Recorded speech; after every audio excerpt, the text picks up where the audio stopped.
Nah,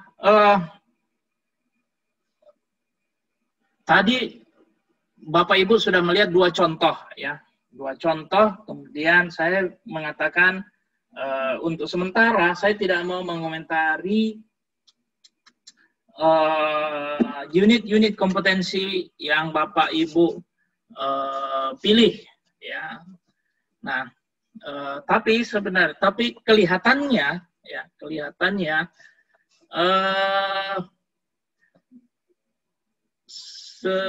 kelihatannya ada terjadi yang kami sebut sebagai overclaim. Ya, jadi kalau Bapak Ibu lihat tadi ada beberapa bagian yang banyak sekali klaimnya. Satu klaim itu satu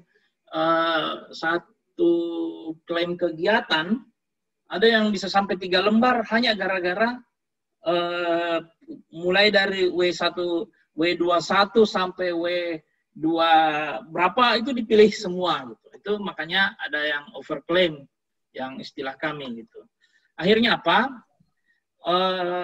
Dari semua yang mengumpulkan file ke saya, ya, semua prediksinya sudah IPU semua. Ya, semua prediksinya sudah IPU semua. Nah, pertama-tama yang ingin saya sampaikan kepada Bapak Ibu bahwa mohon diingat apa yang Bapak Ibu lihat di file Bapak Ibu di Simponi di bagian rekap ya, di bagian rekap itu adalah nilai yang bersifat prediksi ya. Jadi belum tentu nilai file Bapak Ibu 54.000 Bapak Ibu sudah harus dapat IPU, belum tentu. Walaupun nilai IPU itu hanya 6.000 Bapak kumpulkan 56.000 ya belum tentu, karena yang Bapak Ibu pilih itu adalah subjektif pertama dan belum diperiksa oleh majelis penilai. Yang menentukan itu bisa diterima atau tidak klaim Bapak adalah majelis penilai ya. Itu pertama. Yang kedua bahwa untuk bisa mendapatkan IPU itu biasanya dibutuhkan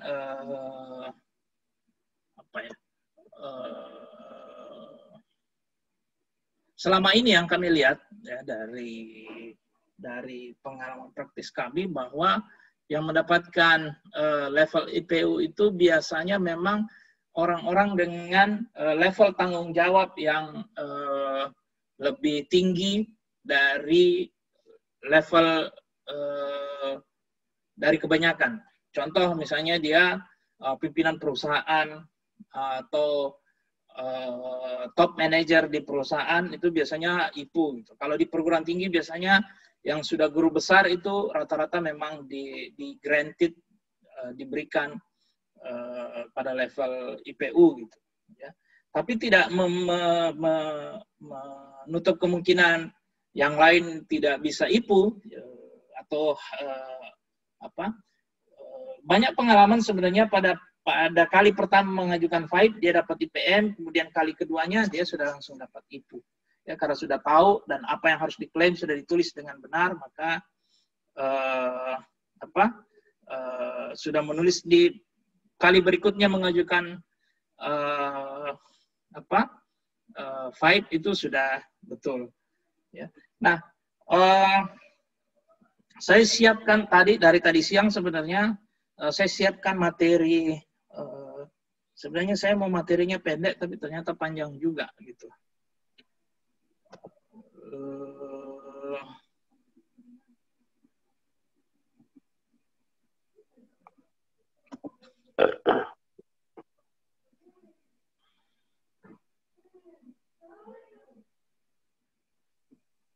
Materi saya. Oh ya. Oke. Ya.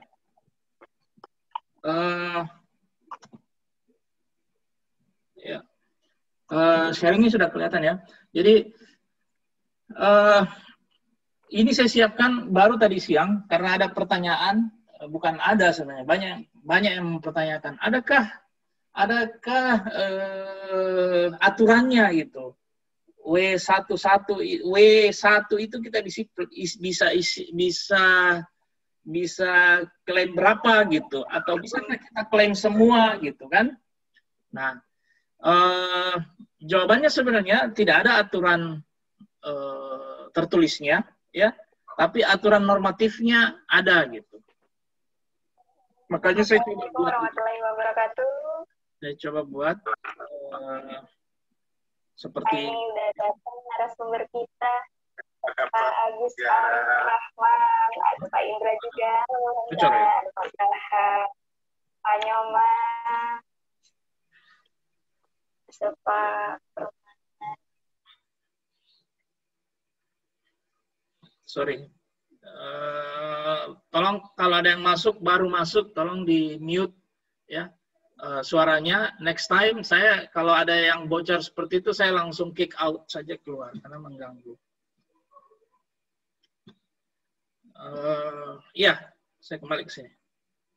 Jadi tidak ada aturan tertulis sebenarnya Bapak Ibu di bagian 1.3 misalnya hanya bisa klaim sekian atau lebih besar, tidak ada gitu. Tapi biasanya ada norma-norma yang dianut oleh pemeriksa sebenarnya, ya. Ada yang dianut oleh pemeriksa yang biasa melakukan pemeriksaan FAIB biasanya ya tadi kalau Bapak Ibu lihat hampir semua dipilih, ya biasanya itu tidak akan semua diperiksa oleh pemeriksa majelis penilai. Makanya Bapak Ibu klaim 58.000, 52.000 itu mungkin hanya 10% saja yang diperiksa oleh, karena dia sudah punya pengalaman sebenarnya, dan pengalaman itu biasanya di-share ke kami. Makanya saya buat slide seperti ini. Sebelum saya masuk ke masing-masing bagian, saya mau memperlihatkan sebenarnya bagaimana sebenarnya skor 5 itu diperoleh ya di Simponi, bagaimana dia dihitung sebenarnya ya secara kasarnya. Nah, bagian ini sebenarnya Bapak Ibu harusnya kalau Bapak Ibu sudah pernah baca penuntun yang saya bagikan dalam PDF itu sampai habis, sampai di belakang, pasti sudah pernah lihat bagian ini. Saya cuma memindahkan saja. Ya, saya cuma memindahkan saja di slide sini. Ini adalah FAIB yang dibuat secara manual, ya. Sama saja sebenarnya. Ada ini bagian organisasi ya, 1.3. Bagian organisasi itu ada nama organisasinya, kapan, kemudian apa yang dilakukan. Ini secara manual. Kalau dia di Simponi dia lebih detail. Kemudian ada klaim kompetensi. Bapak Ibu lihat di sini klaim kompetensi. Kalau dulu kami menyusun FAIB, ini kami ketik satu-satu, minimal copy paste W11-nya, 2-nya, kemudian pindah ke bawah, ini 3-nya diganti, 4-nya diganti, kemudian ini yang kami kerja manual dulu. Kalau Bapak Ibu sudah lewat Simponi, sudah tinggal klik-klik saja ini kompetensi yang mau dipilih. Nah, di sini kalau di FAIB lama ada lembar yang tempat bagi majelis penilai untuk menuliskan nilainya gitu. Untuk klaim W112 itu berapa yang diberikan nilai P-nya, berapa Q-nya, berapa R-nya, dan berapa T-nya. Ya, jadi kalau di FAIB manual seperti ini. Ya, kalau FAIB manual seperti ini. Kelihatan di situ berapa nilai P, berapa nilai Q, berapa nilai R. Ya. Nah, contoh lain, ya. Jadi ini kalau di bagian pendidikan, ini namanya klaim kegiatan, ini detail klaimnya, kemudian ini ya, ini bagian kompetensinya, sama saja dengan yang pertama tadi. Kemudian ada nilai yang dari MP, ini PQR. Ya. Apa sih itu PQR? P itu memperlihatkan penilaian terhadap pengalaman atau frekuensi. Ya. Nilai minimumnya 1, nilai maksimumnya 4. Jadi kalau ada pekerjaan yang sama diulang-ulang, kemudian diklaim, ya kita klaim sebenarnya tidak ada masalah. Tapi P-nya pasti diberi nilai 1. Ya, pasti diberi nilai 1. Tapi kalau ada pekerjaan yang tidak pernah, ya, atau majelis penilai menilai bahwa apa pengalaman yang dia lakukan itu merupakan mungkin pengalaman yang hanya berulang 1 kali dalam seumur hidupnya mungkin, maka dia dikasih nilai 4. Contoh, terlibat dalam pembangunan jalan tol misalnya, ya, jalan tol Makassar Ciputerani misalnya. Itu kalau di Makassar mungkin 1 kali aja dibangun misalnya. Ya, mungkin tahun berapa lagi baru ada pembangunan yang lain. Dan maka nilai pengalaman itu akan diberikan nilai 4. Kemudian nilai Q, peranan. Ya, kalau Bapak Ibu sebagai eksekutor, ya Bapak mungkin dapat nilai 1 gitu. Tapi kalau Bapak Ibu sebagai perencana, rancang, ya, atau narasumber, ya mungkin bisa dapat nilai 3 atau nilai 4. Kemudian ini tadi tingkat kesulitan. Ya. Makanya jangan hanya dipilih tingkat kesulitannya tinggi atau sangat tinggi, tapi tidak dijelaskan di mana sebenarnya tingkat kesulitannya. Harusnya Bapak Ibu tulis, proyek ini memiliki tingkat kesulitan yang sangat tinggi, karena misalnya dilakukan di lepas pantai, offshore, kemudian pengelasannya harus menggunakan orang-orang dengan sertifikat pengelasan underwater misalnya. Nah, itu jelas tingkat kesulitan. Bisa dikasih nilai 4 gitu. Tapi kalau misalnya mengawasi kegiatan penggalian gorong-gorong misalnya, ya pasti nilainya 1 karena tingkat kesulitannya minim sekali. Nah, itu PQR. Kemudian mereka dikalikan, PQR dikalikan, kemudian dapat nilai total gitu ya. Contoh seperti ini, misalnya diberikan nilai 2 kali 3 kali 3 dia dapat 12. Setelah itu dijumlahkan, nah ini dijumlahkan semua hasilnya 152. 152 itu kemudian menjadi tabungan Bapak Ibu di bagian di bagian poin 5 ya. Jadi itu seperti itu sebenarnya ya. Maka datangnya nilai yang Bapak Ibu peroleh di bagian rekap 5 Simponi ya, yang sudah aktif simponinya, sudah bisa melihat itu rekapnya kalau diisi. Nah, datangnya kira-kira dari situ ya, datangnya kira-kira dari situ. Tapi itu karena Bapak Ibu yang memilih sendiri gitu. Nah, angka yang misalnya 10.786 ini hanya nilai prediksi. Ya, belum tentu nilainya seperti itu gitu. Jadi saya yang wisuda yang lalu baru-baru ini banyak yang komplain ke saya, Pak, kok nilai saya itu 30.000 loh di Vibe saya. Tapi kok waktu saya diwawancara hasilnya cuma dapat IPM. Ya saya bilang, ya 30.000 itu klaim Bapak gitu. Bukan hasil penilaian dari majelis penilai. Majelis penilai hanya menilai Bapak itu berada nilainya antara range 3.000 sampai 6.000 pasti. Makanya diberikan penilaian setara IPM. Oke, ya, jadi rekapnya Bapak Ibu pasti bisa lihat seperti ini, ya. Saya mulai dari yang pertama, bagian pertama 1-2, pendidikan formal itu W2. W2 itu penilaiannya dia otomatis, makanya Bapak Ibu tidak menilai, tidak mengklik-klik kan, kalau di 1-2 itu di pendidikan formal tidak memilih W1, W21 tidak dipilih, karena dia di otomatis, ya. Biasanya nilainya seperti ini. S1 itu dapat nilai 4 kali 2 kali 2, S2 itu 3 kali 3 kali 2, S3 4 kali 3 kali 3. Ya. Profesi itu 4 kali 4 kali 4. Tapi Bapak Ibu belum bisa memilih, belum bisa mengisikan profesi karena belum selesai. Maka yang bisa diisi itu S1, S2, S3, kalau ada yang D3, D4, maka bisa tetap diisikan, tapi nilainya pasti biasanya di bawah dari nilai ini. Yaitu pendidikan formal. Nah, Saya ke organisasi. Mulai ya, mulai. Tolong diperhatikan baik-baik. Di organisasi itu kan Bapak bisa mengklaim banyak. Mulai dari organisasi profesi, ada dua sebenarnya. Ada organisasi profesi dan ada organisasi lainnya. Saya belajar. Ya, organisasi profesi itu contoh PI, HAKI. Saya tidak tahu apa kepanjangannya. Saya cari di internet saja, di Google tadi saja. Ada HPJI, ada IAI, ini arsitek kalau saya tidak salah. Ada API, ada HATHI, ada IAMPI, ada HATHI, ada PEI, ini organisasi saya, Persatuan Ergonomi Indonesia, dan sejenisnya, yang sama dengan ini. Gitu. Maka, Bapak Ibu bisa mengklaim W1 itu 13-16 unit. Jadi rentangnya itu 3 unit saja gitu. Jangan lebih dari 16. Ya.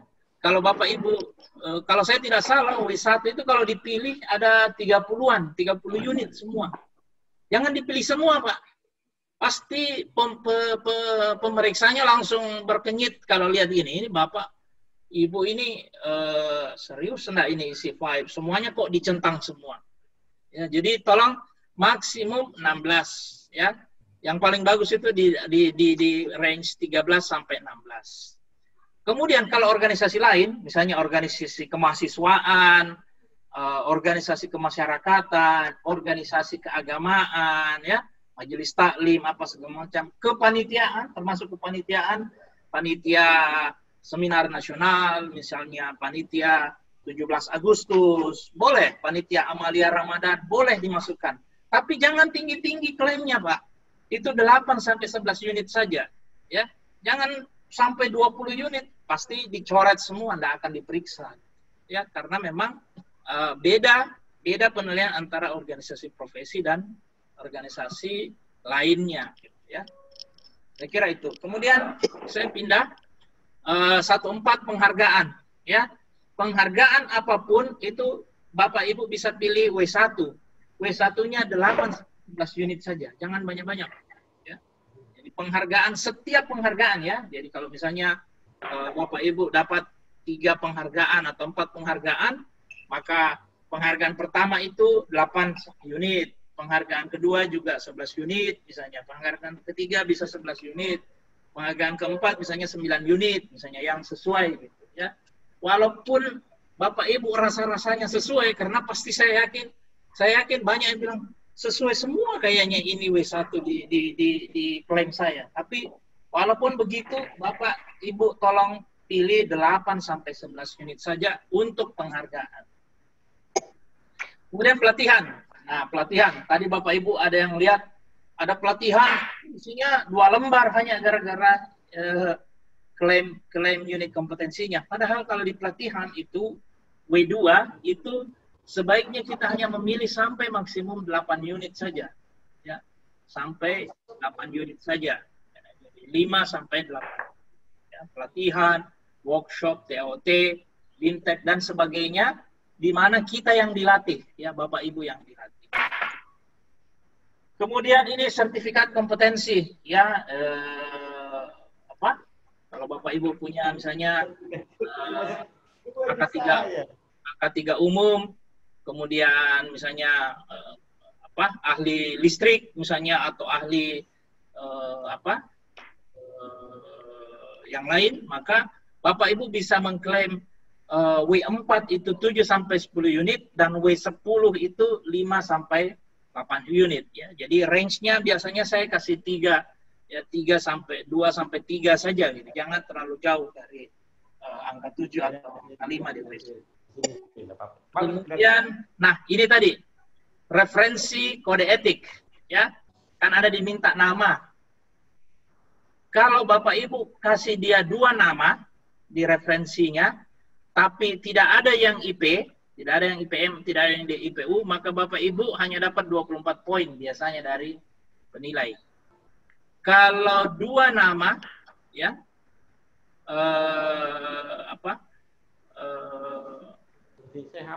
empat nama misalnya, dua nama yang bukan IPM IPU, maka ada 35 sampai 49 poin. Kemudian 4 nama ya, semuanya IPM, itu nilai full itu 4 kali 4 kali 4 biasanya. Nah, ini terisi otomatis. Jadi mohon diperhatikan yang ini. Kemudian kode etik, pengalaman sendiri. Kalau Bapak Ibu hanya menulis pengertian saja, maka nilainya sampai 8 unit saja yang bisa dipilih. Kalau Bapak Ibu ada pengertian tambah pendapat, Bapak Ibu bisa tambahkan sampai 16 unit. Kemudian kalau ada lengkap pengertian, pendapat, dan pengalaman sendiri dalam melaksanakan atau mengimplementasikan kode etik kesinambungan, Bapak Ibu bisa memilih sampai 20 unit di W1. Kemudian, nah ini, di sini yang paling banyak, bukan salah sebenarnya, tapi overclaim. Kualifikasi profesional, ya. Setiap proyek, Bapak Ibu, penelitian, pengabdian pada masyarakat, apapun, proyek pengadaan barang dan jasa, pemeriksaan hasil pengadaan barang dan jasa, proyek pengawasan, proyek apa, di situ kan masuk di bagian 3 ya, kualifikasi profesional. Nah, di bagian 3 itu Bapak Ibu bisa memilih W2, W3, dan W4. Mohon jangan diborong semua W2-nya, diborong semua W3-nya, diborong semua W4-nya. Ya, ada pakem-pakemnya ya. W2 itu hanya sampai 13, W3 itu sampai 7 saja, sampai 11, W4 itu 4 sampai 7 saja. Nah, kalau P-nya, pilihan P6 sampai P11, Bapak Ibu memang bisa memilih sebanyak mungkin, tapi pilih yang relevan. Jangan juga semuanya dipilih, padahal tidak relevan dengan pilihan itu. Mohon ini diperhatikan, terutama di bagian 3 ini, karena inti dari FAIQ sebenarnya memang ada di bagian 3 ini. Kemudian mengajar juga begitu. Mengajar itu W2, W3, W4 itu paling banyak 8 unit. Ya, paling banyak 8 unit, 5 sampai 8 unit sebenarnya. Kemudian di mengajar juga Bapak Ibu bisa pilih P5 itu 6 sampai 9 kalau mengajar. Tapi kalau membimbing atau menguji sebaiknya P5 itu 2 sampai 3 unit saja. Tidak bisa terlalu banyak. Kalau di bagian ini bagian yang dosen atau biasa melakukan pembimbingan ya. Kita dipilih. Oke, kemudian publikasi ini W4 itu 8 sampai 11 unit ya, jangan banyak-banyak. Kemudian proceeding seminar itu yang bagian 52 itu 8 sampai 11 juga. Kemudian kalau mengikuti seminar ya paling banyak 9 unit W2 yang bisa dipilih ya, mau diperhatikan. Kemudian temuan inovasi juga 5 sampai 8 unit. Dan terakhir itu kemampuan bahasa, satu bahasa yang diklaim itu paling banyak 9 unit W4. Ya, jangan terlalu banyak. Ya, saya kira itu. Ini nanti PowerPoint ini akan saya share di grup. Ya, silakan digunakan. Silakan mohon diperhatikan baik-baik, jangan sampai Bapak Ibu terkesan overclaim dalam memilih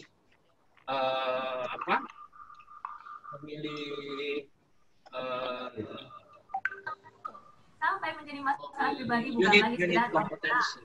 Jadi demikian, sidang menepis rumor-rumor itu. Apa yang bisa saya katakan? Saya kira itu saja sebenarnya materi yang saya mau sampaikan. Setelah ini kita bisa diskusi mengenai pengisian ya. Baik. Saya akan membaca dulu pertanyaan di chat. Ya, saya akan membaca dulu pertanyaan di chat untuk menjawabnya. Kalau ada, setelah itu kita bisa bertanya langsung ya.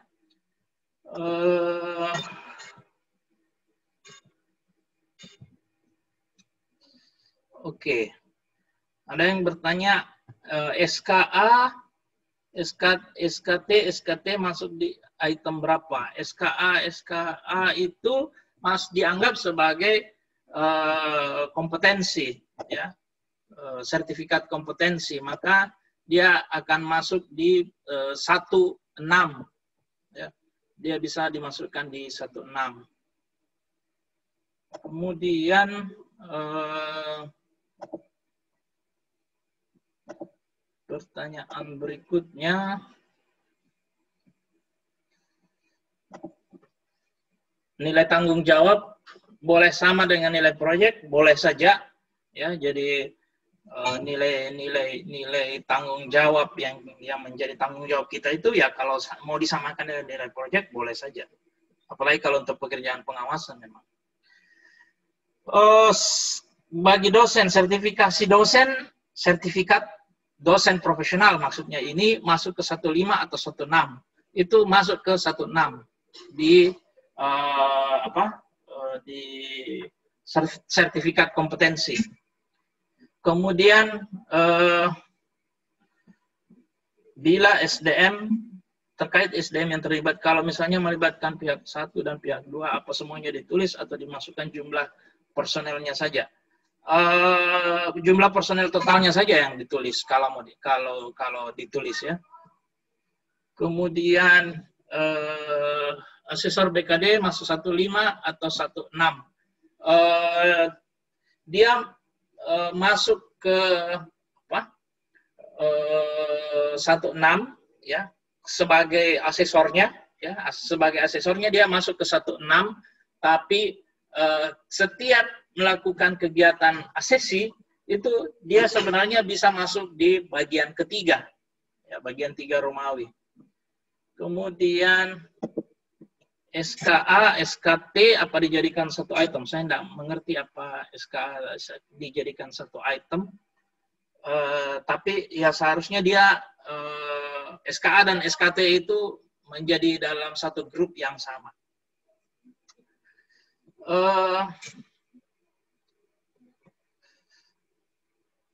Usul agar setiap butir yang diklaim wajib diuraikan pada kolom uraian singkat tugas tanggung jawab secara rinci.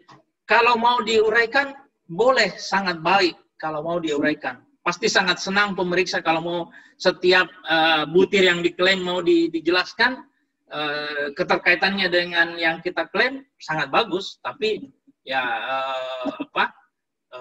pasti akan menyita banyak waktu, ya, Tapi itu yang idealnya sebenarnya.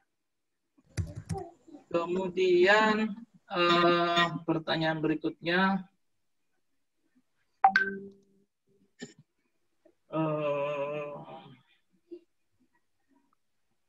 apakah data file yang sudah dimasukkan ke Bapak, ke saya maksudnya, masih bisa direvisi setelah diasistensi? Iya. Ya, kalau ke saya itu, ya kalau saya coret-coret ya silakan dipindah. Kalau saya bilang salah silakan dihapus. Kalau saya bilang salah tempat silakan pindahkan di tempatnya. Gitu. Tapi kalau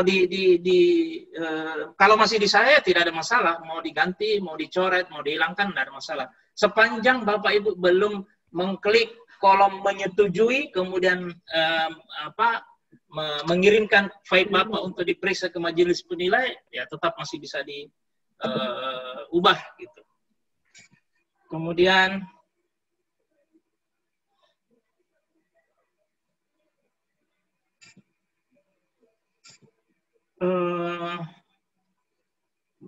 nilai pilihan saya sudah pernah sampai angka 4.000, kemudian saya mengisi pilihan wajib, setelah itu saya save, nilai pilihan saya berkurang, saat ini nilainya 29.000.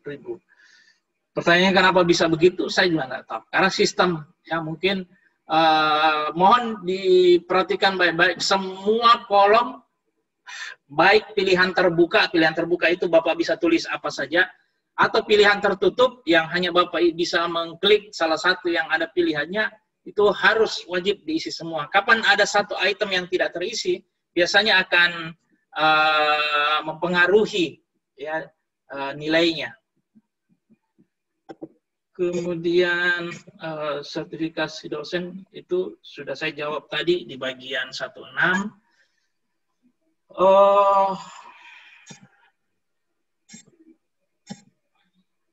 Iya, ada yang bertanya ruang asistensi masih terbuka ya. Kalau Bapak Ibu mengirimkan file-nya ke saya, PDF, insya Allah saya periksa. Tapi biasanya saya antrian siapa yang duluan masuk itu yang saya duluan periksa biasanya. Kalau sertifikat K3 masuk 15 atau 16. Sertifikat K3 itu begini. Ketika Bapak Ibu mengikuti pelatihan untuk mendapatkan sertifikat K3 atau K3 umum misalnya, ya, maka sertifikat pelatihannya masuk di 15, ya. Sertifikat pelatihannya.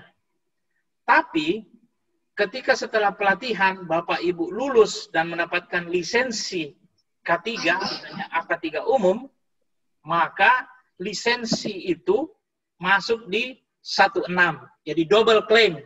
Bapak Ibu klaim dulu pelatihannya di 15 dan klaim lagi hasilnya sertifikat, bukan sertifikat pelatihannya ya, tapi license K3 Bapak Ibu di 16. Ya, seperti itu. Jabatan di perusahaan apakah masuk poin 3? Boleh. Ya, jabatan di perusahaan, jabatan di kantor boleh ditulis di 13. Ya. Di bagian 3, misalnya mulai dari kepala subbagian ya, kalau ASN subbagian, kemudian kepala seksi, misalnya kepala bagian, kemudian kepala dinas, boleh ditulis. Kalau misalnya dari junior manager menjadi manajer, boleh ditulis, silakan ditulis ya.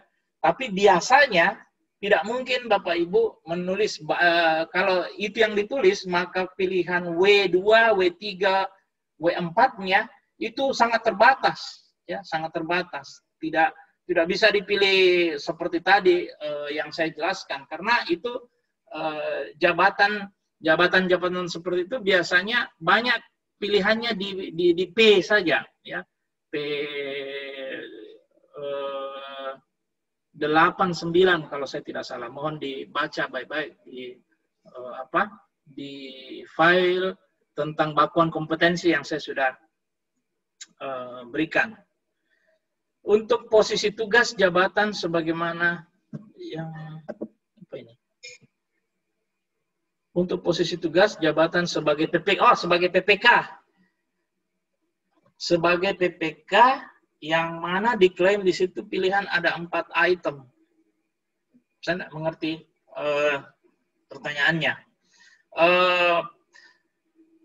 Posisi jabatannya, ya, posisi jabatannya bisa diklaim juga di bagian 3 1 kali, gitu, ya, atau selama menjabat. Ya. Tapi yang paling penting diklaim sebenarnya di bagian 3, misalnya sebagai PPK adalah kegiatan apa yang dilakukan ketika menjadi PPK. Jadi kalau ada 10 proyek di tahun 2019 yang menjadi tanggung jawab kita sebagai PPK, ya, atau di sini ada 4 proyek, itu dipecah 4 kali atau dipecah 10 kali gitu. Ya, supaya nilainya menjadi banyak gitu. Baik, kemudian kalau operator pembangkit listrik bagaimana mengetahui nilai proyeknya? Nolkan saja kalau tidak ditahu. Kalau fungsi sebagai operator. Kemudian auditor mutu dan unit penjaminan mutu masuk kemana? Kalau Bapak Ibu punya license khusus sebagai auditor, maka auditornya itu, license auditornya itu masuk ke 1 Romawi 6. Ya, license-nya untuk sebagai auditor. Ya. Tapi kegiatan melakukan audit itu masuk di bagian 3. Ya, jadi diklaim juga di bagian 3. Kemudian workshop dan pelatihan pekerja masuk 15 atau 53. Workshop itu masuk di bagian 1, bukan di bagian 5. Ya, bukan seminar. Bagian 5 itu kan seminar. Ya, kalau bagian 1 itu workshop. Ya. Di isian Romawi 2 ada pilihan durasi kerja 1 sampai 3, 4. Gimana durasi kerja di bawah 1 tahun? Kalau di bawah durasi 1 tahun, pilih yang 1 sampai 3. Ini Romawi 3 gitu, salah pertanyaan. Di isian Romawi 3, ya, kompetensi profesional, ada pilihan durasi kerja 1 sampai 3, 4 sampai 7, dan seterusnya. Bagaimana pekerjaan yang misalnya cuma dikerjakan 3 bulan, atau 1 bulan, atau di bawah 1 bulan. Pilih saja pilihan yang paling kecil, 1 sampai 3. Ya, asisten laboratorium masuk poin berapa? Asisten laboratorium bisa masuk di poin 3. Kegiatannya ya, kegiatan melakukan apa gitu. Kalau dia SK sebagai asisten laboratorium, ya dia hanya masuk 1 kali saja di bagian 3. Sekretaris laboratorium masuk poin mana? Sekretaris laboratorium bisa masuk bagian 3. Ya, ditulis saja di bagian 3 di situ. Ya, 3 Romawi. Kegiatan organisasi sebagai peserta,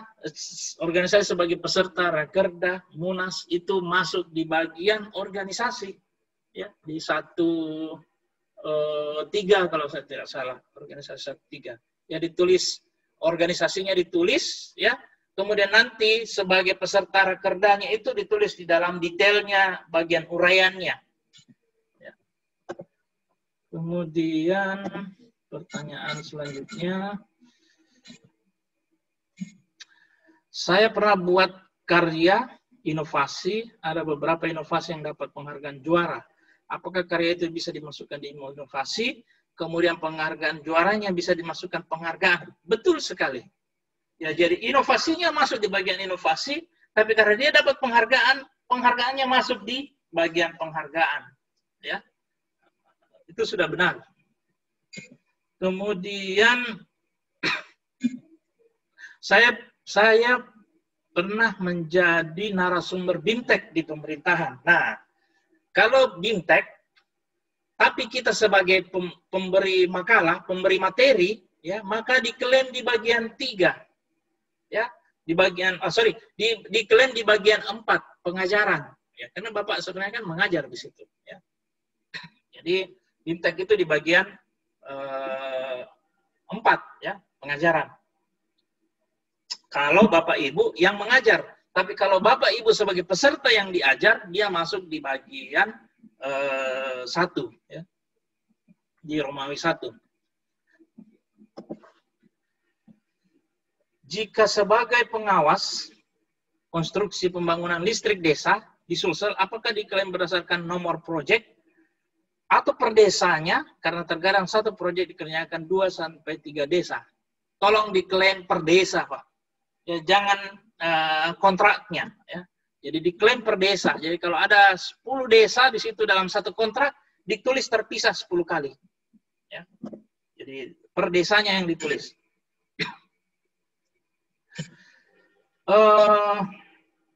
Untuk seminar ICCI dan ICRISE 29, bolehkah dimasukkan ke dalam 52? Ya boleh, karena kan memang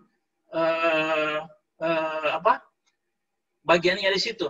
Kalau mengikuti seminarnya, itu masuk ke 53, kalau saya tidak salah. Tapi kalau ada makalahnya yang dibawakan di seminar itu, maka makalahnya ditulis dulu di 52, ya. Kemudian keikutsertaan di seminarnya ditulis di 53. Gitu.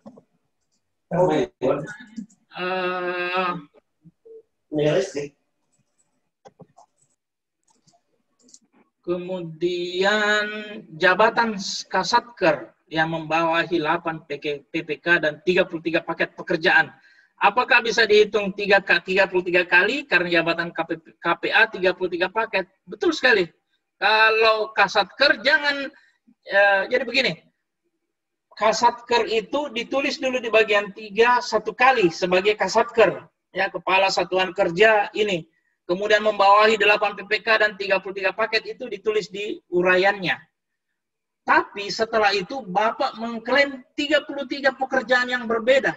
Di bawah jabatan bawah Bapak sebagai kepala satker itu. Jadi jangan satu kali diklaim saja Bapak rugi gitu. Tapi klaim semua yang menjadi tanggung jawab Bapak di bawah Bapak. Jadi kalau ada 100 paket, ya kuat-kuatan saja menuliskan ya. Tapi kalau 100 paket itu pasti sudah langsung tinggi nilainya. Jadi betul sekali Bapak bisa mengklaim 33 kali. Sekretaris jurusan masuk di poin mana? Masuk di poin 3. Jadi jabatan itu bisa masuk di poin 3, bisa juga diklaim di organisasi kalau mau, boleh. Jadi double claim. Saya pernah ikut program pembinaan profesi insinyur dan sertifikat insinyur profesional. Itu masuk di mana? Masuk di bagian workshop, ya, masuk di bagian workshop 1.5 kalau saya tidak salah. Oke. Kemudian kalau ada mahasiswa KP di perusahaan, apa bisa diklaim? Kalau Bapak Ibu sebagai pembimbingnya di perusahaan, Bapak Ibu bisa klaim dan taruh di bagian ketiga. Bagian Romawi 3. Bagian Romawi 4. Ya, pengajaran. Ya. Tadi saya sudah, di materi tadi saya sudah kasih berapa W-nya, berapa W2-nya, berapa W3-nya, berapa W4-nya, berapa P-nya. Ya, kalau pembimbing itu P6-nya, kalau saya tidak salah, 2 sampai 5 saja. Ya, jadi tolong diperhatikan nanti materi yang saya berikan. Untuk lampiran 1, apakah dari kompetensi 3 pengalaman atau mengambil beberapa saja? Lampiran 1 itu Bapak Ibu bisa memilih 2 atau 3 pekerjaan yang Bapak Ibu sudah klaim di bagian 3 untuk dituliskan kembali di bagian lampiran 1, ya. Kemudian nanti tinggal dilengkapi apa yang diminta. Biasanya nanti terakhir diminta di mana strukturnya Bapak Ibu ketika mengerjakan itu. Jadi tidak semua bagian 3 diulang di lampiran 1, ya. Kemudian apakah jika kita belum pernah mengajar, apakah kalau misinya boleh dikosongkan? Ya boleh, ya jangan dipaksakan diisikan. Begitu juga di tempat lain. Kalau tidak ada inovasi, ya jangan dipaksakan ada inovasi. Kalau tidak pernah ikut, tidak punya publikasi, ya jangan dituliskan yang tulisan yang tidak pernah dipublikasi. Oke, contoh yang baik sebenarnya saya lupa Pak, siapa yang menghubungi saya. Ya, jadi dia waktu dia menyusun dupak, ya kalau saya tidak salah, kalau di ASN, dia harus menulis makalah, ya dia harus menulis makalah. Nah, dia bertanya, apakah makalahnya boleh dituliskan di publikasi? Saya bilang, karena dia tidak dipublikasikan, maka makalah dan makalah itu hanya dikumpulkan untuk dupak, maka dia tidak boleh dituliskan. Tapi saya tawarkan, kalau Bapak bersedia, tulisan itu bisa dipublikasikan di seminar misalnya. Nah, itu bisa ditaruh di 2 tempat nanti kalau sudah di itu. Jadi sudah dipublikasikan di proceeding, ya, kemudian mengikuti seminar juga. Itu boleh gitu. Tapi kalau dia hanya ditaruh di perpustakaan kampus, ya, ditaruh di sebagai makalah untuk pelengkap saja, maka dia tidak bisa dianggap sebagai sebuah publikasi, karena dia tidak dipublikasikan. Kalau piagam KPPS dari Komisi Pemilihan Umum bisa dimasukkan, boleh, silakan dimasukkan di penghargaan, ya silakan saja. Kemudian kepala seksi, kepala bidang masuk di 1, 3, dan 3 boleh. Ini tadi saya bilang. Jadi kepala seksi atau kepala bidang bisa dituliskan dulu di 1, 3 di bagian organisasi, kemudian bisa diulang lagi di bagian 3 di bagian bidang keprofesionalan. Kalau tesis dan skripsi, apakah masuk dalam penulisan dan publikasi? Kalau dia tidak dipublikasikan, maka tidak boleh ditulis. Tesis dan skripsi tidak boleh ditulis dalam publikasi. Ya. Tapi boleh dianggap sebagai penelitian. Ditaruh di bagian ketiga, di Romawi 3. Kan Bapak Ibu menulis tesis, Bapak Ibu menulis skripsi, itu kan paket penelitian. Maka boleh ditulis di bagian 3. Tapi tidak boleh ditulis di bagian publikasi, karena tidak dipublikasikan. Mengawas SBMPTN masuk di poin mana? Mengawas SBMPTN, mengawas ujian nasional, mengawas apapun itu masuk di bagian 3. Kalau sertifikat praktikum bahan dan struktur bisa diklaim. Apanya yang mau diklaim? Sertifikatnya, sertifikat mengikuti praktikum atau sertifikat bahannya. Kalau sertifikat mengikuti praktikum silakan klaim. Kalau mau diklaim di bagian sama dengan ketika mengikuti workshop ya 15 kalau nggak salah ya. Nah, bisa dijelaskan bedanya Romawi 51 dan Romawi 52. Oke, kalau Bapak Ibu yang dari dosen, latar belakangnya dosen, pasti tahu apa bedanya 51 dan 52. 51 itu publikasi, ya, publikasi dalam bentuk publikasi ilmiah, misalnya jurnal ilmiah, ya, misalnya, atau publikasi non ilmiah di koran bisa, di website bisa, ya, seperti itu, di newsletter, mading pun bisa sebenarnya, di apa istilahnya, di majalah internal perusahaan itu boleh, itu publikasi, yang jelas dia dipublikasikan, bukan untuk kita saja. Nah, kalau 52 itu khusus publikasi yang dilakukan di conference, ya, di conference atau di seminar. Kalau 52 itu khusus publikasi yang dilakukan di sebuah seminar. Tapi kalau 51 dia publikasinya bisa di majalah, bisa di koran, bisa di publikasi terbatas, atau bisa di publikasi dunia. Ya.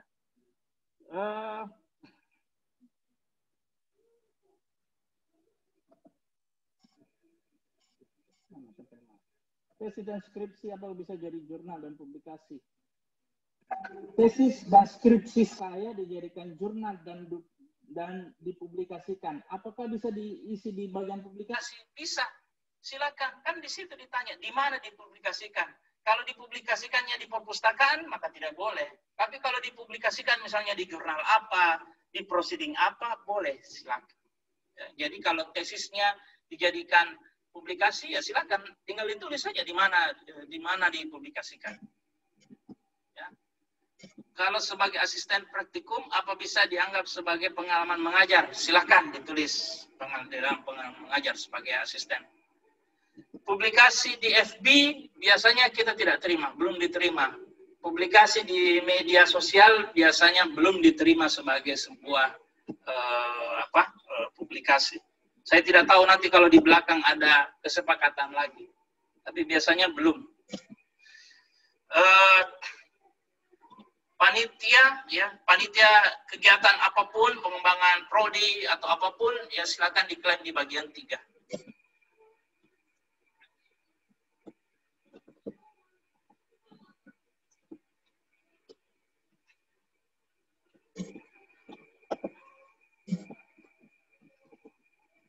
Semuanya ya. Saya lihat dulu.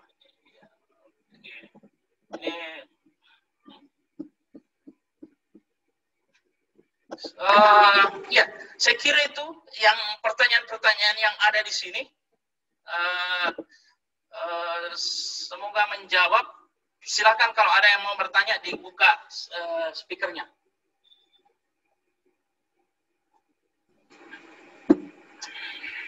Saya Pak. Silakan. Ya, makasih Pak. Ya. Saya agak bingung dengan yang ini Pak, yang tadi yang sebutan satuan unit seperti apa tadi itu W berapa unitnya itu, misal 2 sampai 9 unit aja yang di apa tadi Pak? Diklaim ya? Ya.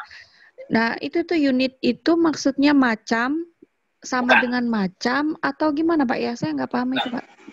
Baik. Saya share dulu kembali ke Simponi. Ya, ini Simponi. Saya share Simponi Bapak Ibu ya. Jadi sudah kelihatan kan Simponi? Bu Sukma sudah kelihatan Simponi? Iya, sudah. Kelihatan ya? Kelihatan. Misalnya tadi di pelatihan ya, katakanlah di sertifikat kompetensi misalnya, dia W4 dan P10 misalnya. Saya katakan tadi berapa W4, katakanlah tadi saya bilang 5 saja, 5 unit saja. Maksud saya itu di sini. Di sini milihnya 5 saja. 5 saja W4. Kalau dibilang W4 pilih 5, pilihnya 5 saja. W4 itu termasuk W41, W42, W43, W44, W45, ya. Itu 5 saja dipilih. Nah, coba kalau saya bilang 5 saja dipilih, ini sudah dipilih berapa? 1, 2, 3, 4, 5, 6, 7, 8, 10. Banyak gitu kan. Nah, pantasan gitu langsung IPU gitu. Ya karena dipilihnya overclaim. Gitu. Ya. Oh gitu ya Pak. Ya, baik, itu maksud saya sekian unit maksudnya reverse ke situ gitu. Kalau dibilang 5 ya 5 saja, paling banyak 8. Biasanya plus minusnya itu bukan plus minus, jangan minus karena kalau minus rugi gitu. Tapi plusnya 3 saja. Jadi kalau dibilang 5 ya 8 paling banyak. Dibilang 13 baik. Banyak. Seperti itu gitu. Ya. Oh iya, siap. Oke, pertanyaan yang lain silakan. Ada yang bertanya di chat, untuk lampiran 1 meminta pembuatan bagan dan memasukkan file tidak bisa. Di upload saja Pak kan ada tempat uploadnya. Di upload di situ saja.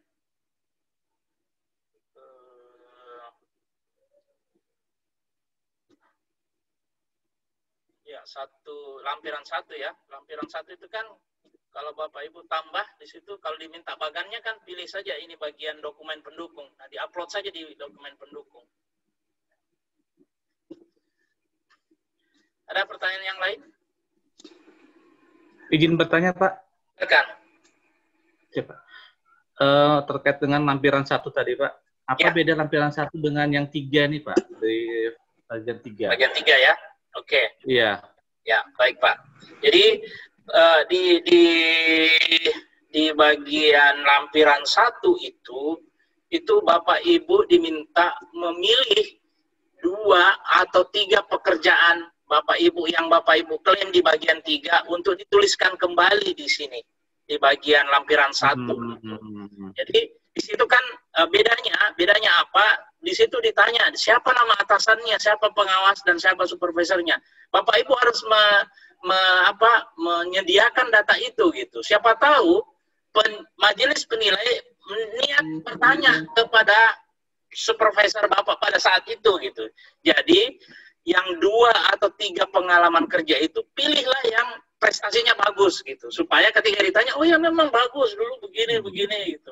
Makanya ditulis di sini kan uraian termasuk penghargaan. Kalau misalnya yang bagus itu pasti ada penghargaannya atau apa, achievement-nya bagaimana, apa yang Bapak Ibu uraian tugasnya dijelaskan secara detail.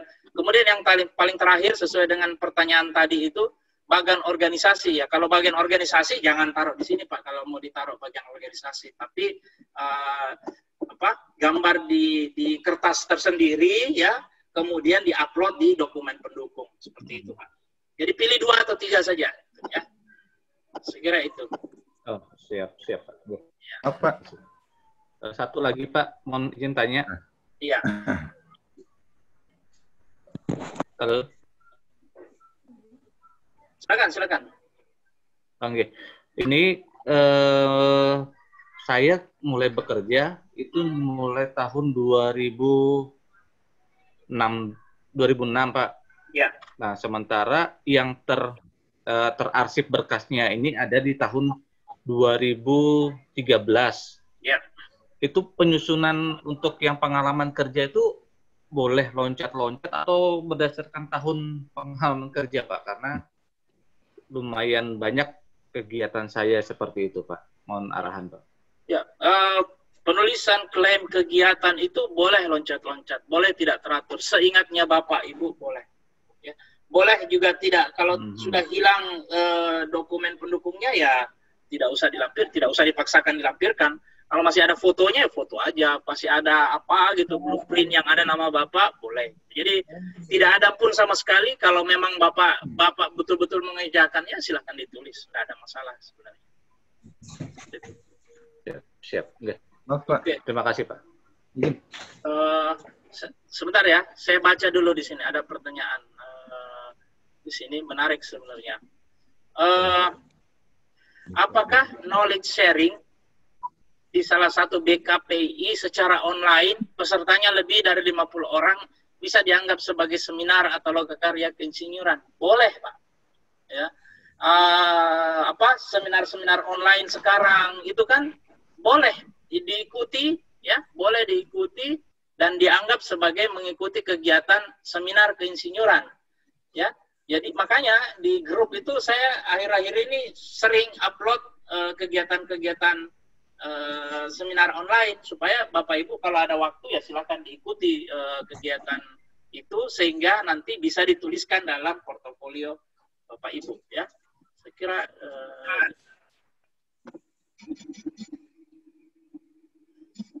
izin bertanya, Pak. silakan.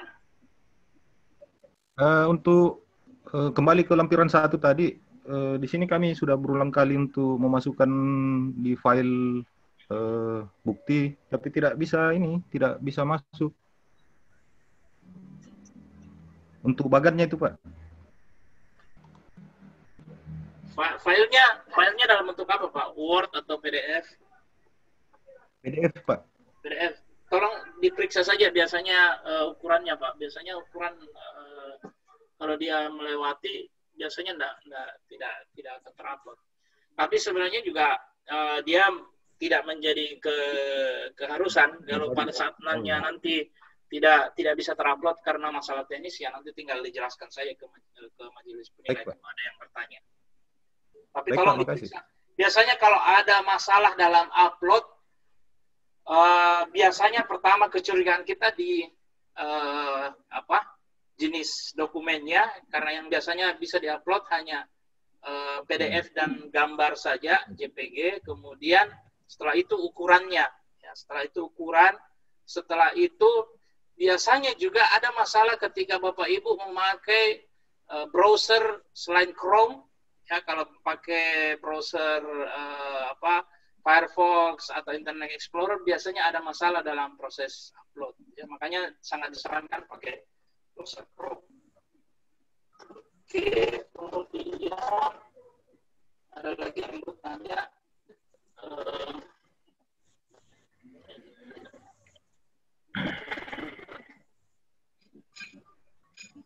Kalau sebentar.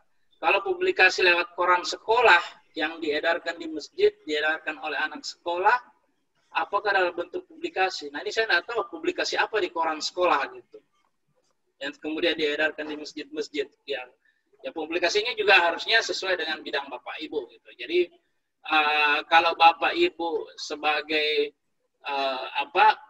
kirim tulisan opini tentang pilkada ya, tapi Bapak seorang insinyur, makanya dia tidak akan dinilai juga ya, karena bukan itu sebenarnya yang mau dilihat.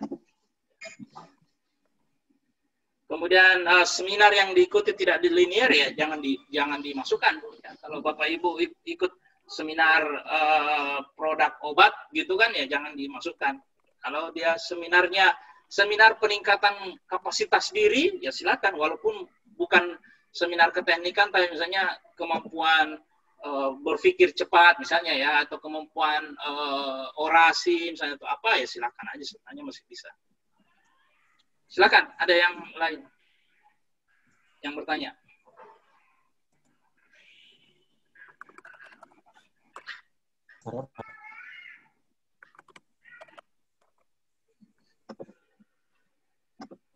Saya menjadi mentor on the job training untuk calon karyawan dalam satu angkatan terdiri dari beberapa orang. Apakah bisa dimasukkan satu persatu atau cukup satu? Cukup satu saja. Tidak. Jadi kalau kita membimbing, kecuali membimbing tugas akhir misalnya ya, atau membimbing